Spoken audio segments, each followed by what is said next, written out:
Une pensée pour la journée toute cause est mentale. L'effet s'occupera de lui-même. Si vous voulez la santé, ne pensez pas à la maladie. Si vous voulez la richesse, ne pensez pas à la pauvreté. Toute cause est mentale. Notez cela et observez-vous durant la journée pour voir combien de fois vous avez glissé dans une pensée erronée. Toute cause est mentale. L'effet s'occupera de lui-même. Je veux vous faire comprendre l'importance de cela. Semez-vous la cause de quelque chose aujourd'hui, puis vous inquiétez-vous de l'effet demain? Regardez la cause. Un ruisseau boueux, lorsqu'on en purifie la source, s'éclaircira généralement jusqu'à son embouchure dans l'océan. L'effet suit toujours la cause. Tout commence dans l'esprit. Si vous ne croyez pas cela, passez en revue les choses que vous possédez, votre santé, votre richesse, votre bonheur, et voyez combien d'entre elles ne peuvent pas être retracées jusqu'à une pensée d'origine. Toute cause est mentale, l'effet s'occupera de lui-même. Souvenez-vous du commandement. Tu ne tueras point, la haine tue. Combien de fois par jour tuez-vous quelque chose par la haine? La haine est aussi un feu ardent, dévorant, qui consume uniquement le lieu de son origine. L'amour, contraire de la haine, est vie. L'amour engendre l'espoir et la vie. Combien de fois par jour stimulez-vous une nouvelle action par votre amour? L'amour est aussi une huile qui guérit, qui apaise, calme et apporte la paix au cœur souffrant. C'est l'antidote direct de la haine. On ne saurait trop répéter « Je suis le temple du Dieu vivant ». Une pensée dans ce sens reconstruira et renouvellera le corps brisé et affaissé, purifiera, nettoiera et fortifiera le lieu d'habitation de l'esprit. Combien de fois entrez-vous dans votre temple et chassez-vous les changeurs, pensées mauvaises et ceux qui vendent des colombes, compromission trompeuse avec la matière? Faites-en une pratique chaque matin pour prier. Celui qui voit dans le secret vous récompensera ouvertement. L'homme ne vivra pas de pain seulement, mais de toute parole qui sort de la bouche de Dieu. Avez-vous déjà essayé de méditer là-dessus avant de vous asseoir à table? Sinon, essayez et voyez ce qui se passe. Je puis tout par le Christ qui me fortifie. Que voulez-vous faire? La prochaine fois que vous décidez de faire un nouveau pas, méditez sur cette vérité, puis découvrez où est le Christ. Voici, je suis avec vous tous les jours. Et moi, quand j'aurai été élevé, j'attirerai tous les hommes à moi. Si vous élevez votre pensée vers une unité avec le Christ en vous, non seulement vous atteindrez ce que vous désirez, mais vous l'attirerez à vous. Vous deviendrez un aimant pour le bien et seulement pour le bien. Cela vaut la peine d'être sérieusement contemplé, ce lien ou contact avec le Christ intérieur. Essayez. Réalisez-vous que vous montrez chaque jour au monde ce que votre pensée est et a été. Votre corps est le terrain d'exercice où tout est affiché.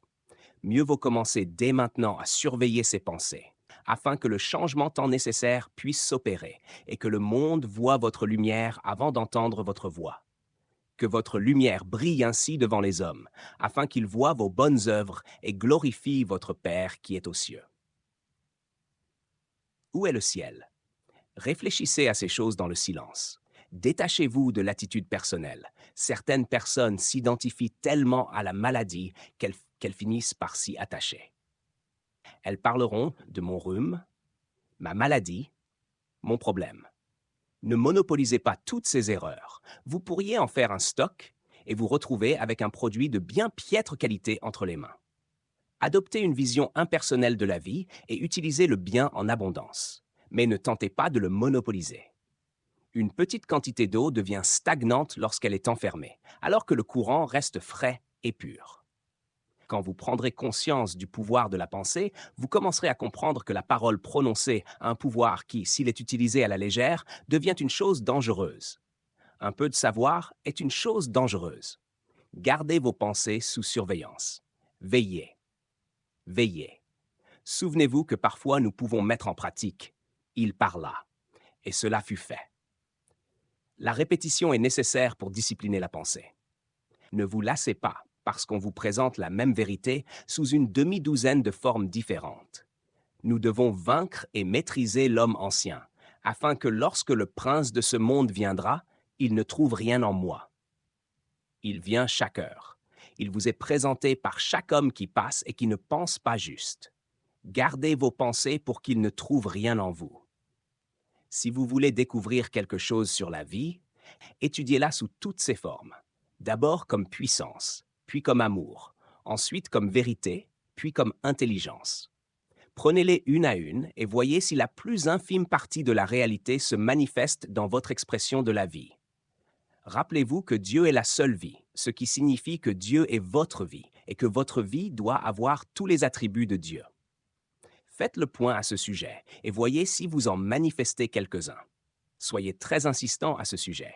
Cela en vaut la peine.